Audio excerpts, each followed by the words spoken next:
Good morning, everyone. Good morning. Welcome to our Chakra Insight number 30. Week 30. Wow. Number 30. So last week we spent some time in the crown chakra, letting divine consciousness flow in. We're going to talk about that, and then we're going to pull our new aspect for the week, our new insight. Can't wait to see where we go. Me too. So for the crown chakra, it's one of my favorite chakras. They're all my favorite in some way, but I really love doing the work in the crown chakra because it's like more of an opening and letting things move in. And I really like that approach to life, is to be able to just tune into the flow that's already going on. So this week, opening up to that was really great for me. Yeah, nice. Well, that's a good reminder because I think so many of us believe that we need to be looking for some divine message outside of us, some big, a rainbow must appear, or birds, or whatever, and forgetting that it's already inside of us. So all we really need to do is get quiet and just listen. That's a good reminder. Thanks, Rebecca. You're welcome.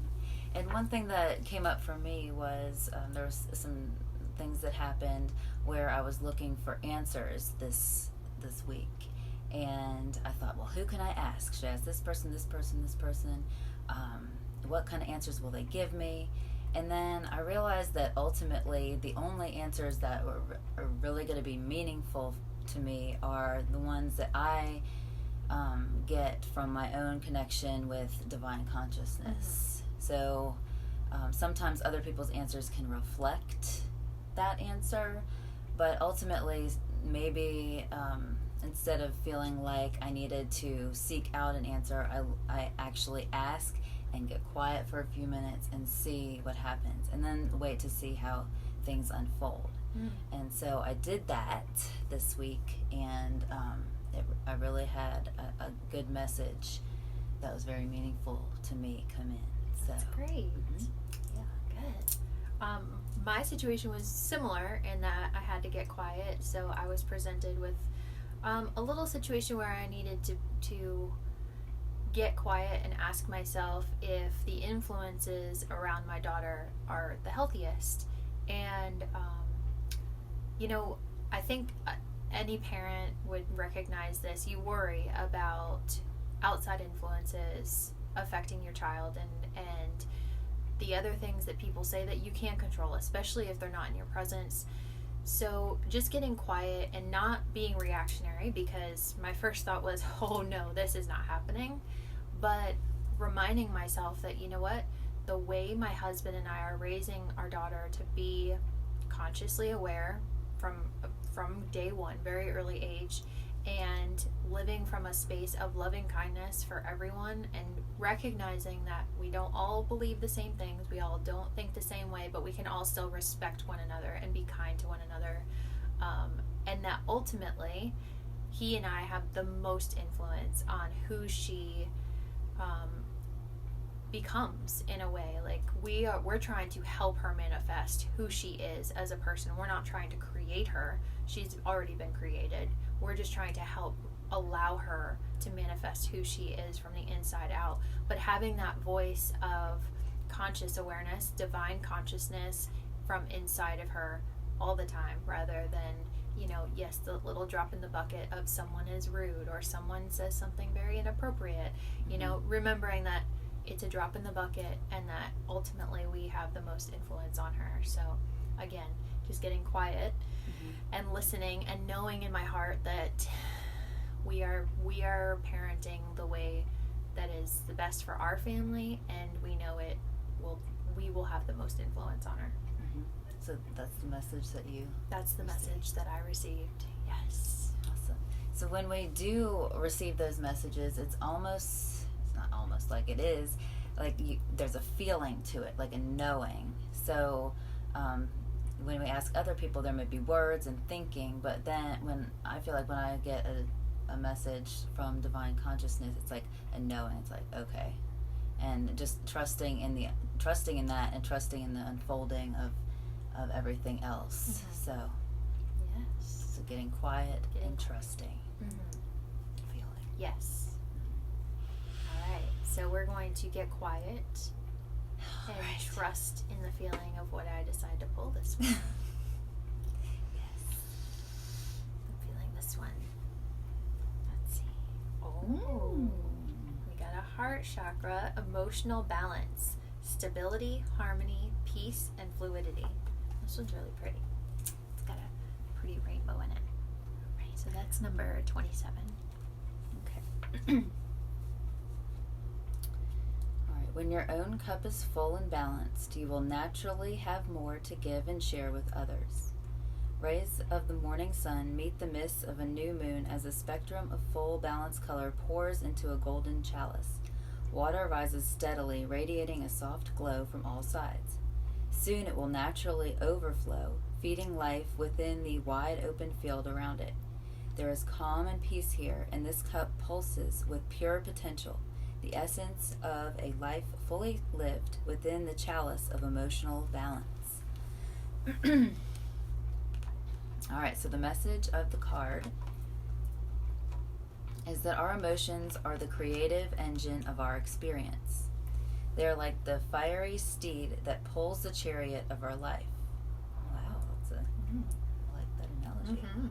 If we want to know what we're creating or why things are showing up in our life the way they are, we must look first at the thoughts and feelings we generate on a daily basis. There's an ancient saying that says, energy flows where your attention goes. Where we turn our focus, emotions build and experience follows. It's time to consider this wisdom in the emotional balance of your life. Taking time to fill our cup on the inside creates a powerful, balanced foundation for all of our actions in the world. Likewise, when we bring our attention to creating order, peace, and balance in our external lives, this also facilitates harmony within. From this stable and balanced place, we find ourselves more equipped to respond to life's experiences and the emotions arising from them. See your emotions as a natural river, cleansing, filling, and flowing onward from your cup of life. Acknowledge and express your feelings. Don't let your feelings overwhelm you, but don't ignore them either. Don't allow them to build up inside to the point of bursting. Give yourself space to feel, express, and integrate the energy of your emotions as they flow through you. It is time to focus on cultivating emotional balance within. Everything else in life will fall harmoniously into place as a result. Nice. All right then. This is such a good one because what I've realized with myself and with others is that we all tend to be very reactionary. So something is said to us, and instead of taking a pause and having the emotional balance to realize, is this worth the reaction or the response, or do I just need to create a little space here? We tend to just oh, I have to respond right now. I need to defend myself. I need to fight for myself, or I need to fly away and, get out of here. So I think this is such a great insight to work on, because it happens to all of us. Even no matter how much you're working on this journey and you're trying to be consciously aware all the time, we all react at some point in time. Our kids, our spouse, our partner, our parents, whoever. Someone cuts you off in traffic, we maybe initially flick them off. We have that reaction of, someone just did that to me. What I realized for myself is, when I realize that what others are doing is not a personal attack on me, and really I can't take anything personally, that really shifted my thinking. And it gave me the space, like it talked about in the message, to remember that, number one, I am not obligated to give a response right away.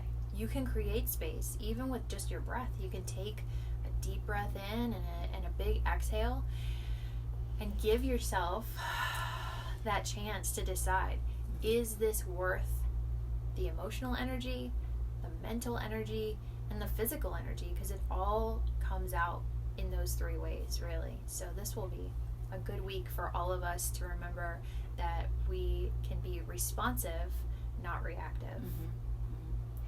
And I think it really speaks to our relationship with our emotions as well, because since we are human beings, we will have emotions, things will happen, and we will react to them. We will have the emotional response. So we don't need to necessarily react. All because we have an emotion doesn't mean we need to react. But we can sit with emotions or allow them to be. We can acknowledge them and allow them to be there. And that's what they really want. Like, emotions are meant to give us messages. So when we do acknowledge them, then they move along, because they're energy and motion. Emotions are energy and motion. So once we acknowledge them, then and allow them to be there, get the message that we need from them, then they can move. If we try to make them wrong or push them away or override them, then they stick around for a while. So our heart chakra is about a balance, and it wants us to be able to get the messages and then let go. So always just keeping that cup flowing, not stagnant cup, no more emotions coming in or out. You know, we want to just have that flow in the heart chakra, that balance, because it's a natural balancer. It's the point, the midline between our root chakra and our crown chakra. It's where we connect with and experience life. So it wants us to have that nice and clear. And balance. I like that. I was thinking the same thing about the root and the crown, and it being the midpoint. Wonderful. Wonderful. All right, so we will be balancing, keeping our heart chakras balanced emotionally this week. Yes. We look forward to sharing with you, and make sure that you're sharing the chakra journey with anyone that you think might be interested in it. You can always send them an invite if you are already a member, and if you're not, then just ask and we will thumbs up. We love to have you. Yes. Thank you so much. Have a great day. Thank you. Namaste. Namaste.